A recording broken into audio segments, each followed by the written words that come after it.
Hello students, welcome in the online classes of MDN School Clyde.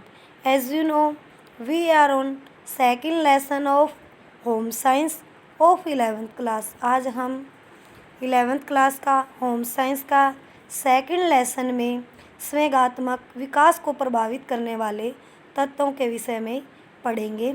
आइए विस्तार से पढ़ें। हमारा क्वेश्चन है, संवेगात्मक विकास को प्रभावित करने वाले तत्वों का वर्णन कीजिए। बच्चे के व्यक्तित्व के बाकी सारे गुणों की भांति उसके संवेग भी उसकी आनुवंशिकी पर तो निर्भर करते ही हैं, साथ साथ उन पर वातावरण का भी प्रभाव पड़ता है। शिशु के संवेगात्मक विकास को प्रभावित करने वाले कारक निम्नलिखित हैं।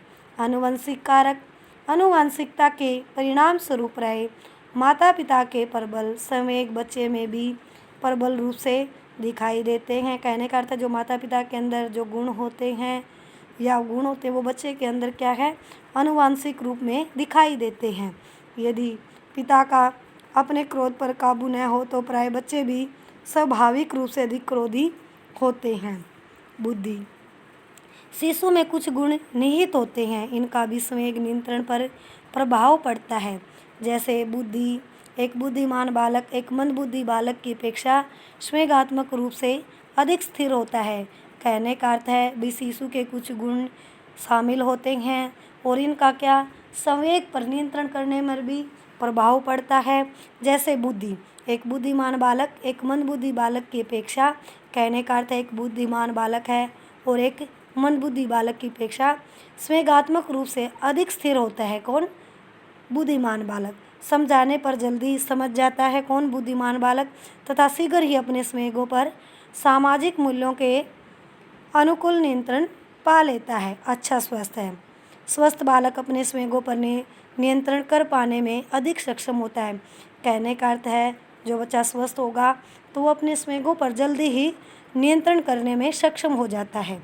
और इसके विपरीत अस्वस्थ बालक सदा किसी कष्ट में रहने के कारण चिड़चिड़ा हो जाता है। कहने का अर्थ है जो बच्चा अस्वस्थ होता है तो वो क्या है, किसी भी कष्ट के कारण सदा क्या है, किसी भी कष्ट के कारण वह चिड़चिड़ा हो जाता है।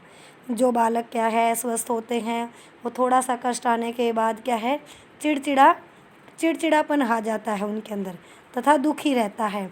ऐसे बालक में दुग्ध संवेगों की अभिव्यक्ति प्राय प्रबल ही रहती है। थकावट, यदि बच्चा किन्हीं कारणों से अधिक थक गया हो तो न तो अच्छी प्रकार से खाता है और न ही सो सकता है। कहने का अर्थ है यदि बालक में किसी कारणों से ज़्यादा थकावट आ जाता है, यानी ज़्यादा थकान हो जाती है, उसके कारण बच्चा न तो अच्छी प्रकार से खा पाता है और न ही अच्छी प्रकार से सो सकता है। फलस्वरूप बहुत चिड़चिड़ा हो जाता। कहने का अर्थ है उसके अंदर क्या है, चिड़चिड़ापन आ जाता है तथा दुग्ध संवेगों की प्रबल अभिव्यक्त करता है। परिपक्वता, जैसे जैसे शिशु मानसिक व शारीरिक रूप से विकसित होता है, यानी मैच्योर होने लगता है, यानी कि उसके मस्तिष्क के भाग का विकास होता है तथा शरीर की ग्रंथियां उचित मात्रा में स्राव करने लगती हैं, वह संवेगों पर नियंत्रण पाने लगता है तथा उसके संवेगात्मक व्यवहार में परिपक्वता आ जाती है। यदि संवेग बहुत प्रबल हो तो वह नकारात्मक हो सकते हैं। कारण है कि संवेगों की उत्पत्ति के समय शरीर में कई परिवर्तन आते हैं। कहने का अर्थ है जब संवेगों की उत्पत्ति होती है शरीर के अंदर तो क्या है, शरीर में कई परिवर्तन आते हैं। जैसे हृदय की गति का बढ़ना, सांस की गति में परिवर्तन आना, नसों का तनना आदि। यदि संवेग बार बार उत्पन्न हो तो तीव्र गति से आए तो निश्चय ही सारी गतिविधियों पर उनका बुरा प्रभाव पड़ता है।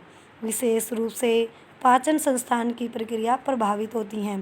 कहने का अर्थ है यदि संवेग बार बार उत्पन्न होता है तो क्या है, यदि तीव्र गति से होता है तो जो शारीरिक गतिविधियों पर इनका क्या है, बुरा प्रभाव पड़ता है। विशेष रूप से पाचन संस्थान की क्रिया को प्रभावित करती हैं।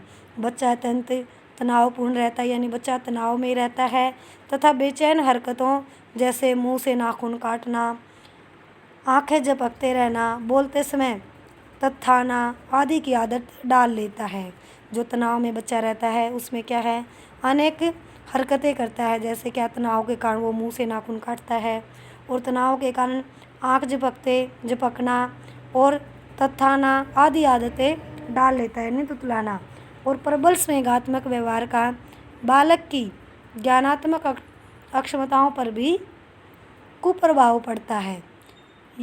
उसकी याद करने की शक्ति, सृजनात्मक शक्ति तथा तर्क करने की यानी विचार विमर्श करने की शक्ति ठीक प्रकार से विकसित नहीं होती।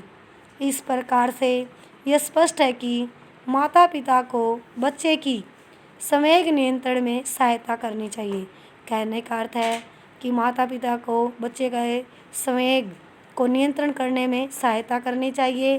दुर्भाग्यवश बहुत से लोग यह समझते हैं कि संवेगों के नियंत्रण के लिए बच्चे को दंडित करना चाहिए। यदि बच्चा गुस्से के कारण यानी अपने संवेग पर नियंत्रण नहीं करता है तो उसके नियंत्रण के लिए क्या है, बच्चे को दंड देना चाहिए, जैसे मारना, अकेले छोड़ना या अंधेरी जगह पर खड़ा करना आदि सबसे अच्छे उपाय हैं।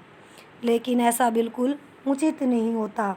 संवेगों यानी गुस्से का नियंत्रण बच्चे के अंदर से उत्पन्न होना चाहिए, यानी उनकी उसमें समझने व तर्क करने की अक्षमता आ जानी चाहिए। कहने का अर्थ है, बच्चा अगर अपने संवेगों पर, गुस्से पर नियंत्रण करे तो बच्चे के अंदर से ही उत्पन्न होनी चाहिए ताकि वो समझ सके बातों को। और उसके अंदर क्या है, ये सब अक्षमता आ जानी चाहिए कि वह अपने संवेगात्मक व्यवहार को नियंत्रित करना चाहने लगे हैं। मतलब क्या, अपने संवेगों पर वो नियंत्रित करने लगे हैं। इसके लिए माता पिता को शिशु के वातावरण को धीरे धीरे अधिक नियंत्रित रखना छोड़ देना चाहिए। कहने का अर्थ है भी माता पिता को शिशु के जो वातावरण में धीरे धीरे ज़्यादा तौर पर नियंत्रण रखना छोड़ देना चाहिए। कभी कभी बच्चे को कुछ ऐसी परिस्थितियों का सामना करने दे जो उसमें भय अथवा क्रोध या ईर्ष्या अथवा स्पर्धा उत्पन्न करती हो। कहने का अर्थ है भी माता पिता को बच्चे को कभी कभी ऐसी परिस्थितियों का सामना करने दे जिसमें भय, क्रोध या ईर्ष्या अथवा स्पर्धा उत्पन्न करती हो। मतलब भी बच्चे के अंदर भी भय बना हो या क्रोध मतलब ईर्ष्या, किसी से जलन या किसी से स्पर्धा मतलब बराबरी करने की भावना उत्पन्न करती हो। जैसे यदि कोई ऐसा खिलौना है जो बच्चे को चाहिए लेकिन आप दिला नहीं चाहते हो।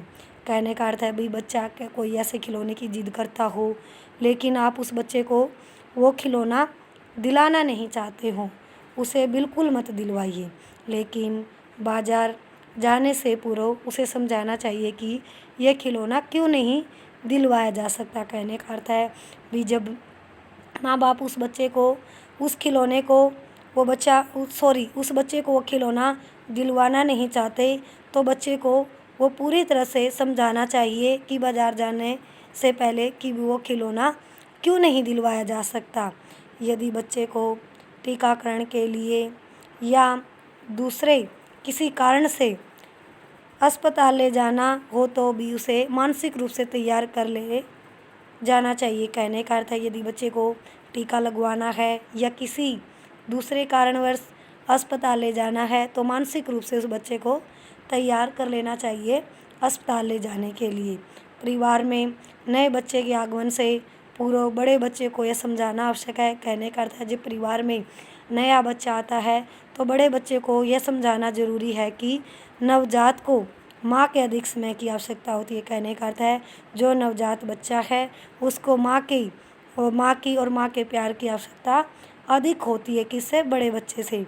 धीरे धीरे बच्चा दुग्ध संवेगों को सहना सीख जाता है तथा उनसे बहुत हताश नाराज़ नहीं होता और उतने समय तक उसके वातावरण को कुछ नियंत्रित रखा जा सकता है ताकि दुग्ध संवेगों का अनुभव कम बार हो तथा बालक को उनकी प्रबल अभिव्यक्ति की आदत न डल जाए। कहने का अर्थ है भी जब छोटा बच्चा परिवार में आता है तो उस टाइम क्या है, माँ की ज़्यादा ज़रूरत होती है छोटे बच्चे को या बड़े बच्चे की बजाय। और बच्चे को दुग्ध संवेगों को सहना सीखना होगा और उसे हताश नहीं होना होगा और क्या है, और उसे उतने ही समय में वातावरण पर क्या है, नियंत्रण रखा जा सकता है। और धीरे धीरे बालक और उनके अभिव्यक्ति की आदत न डल जाए।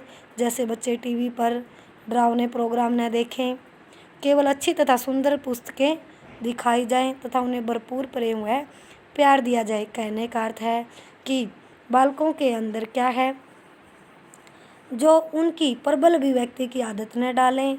जैसे बच्चे टीवी पर क्या है, ज़्यादा डरावने प्रोग्राम न देखें, टीवी पर उन्हें केवल अच्छे सीरियल दिखाएं जिससे शिक्षा मिलती हो, और सुंदर पुस्तकें दिखाई जाए जिससे उन्हें भरपूर प्रेम और प्यार दिया जाए।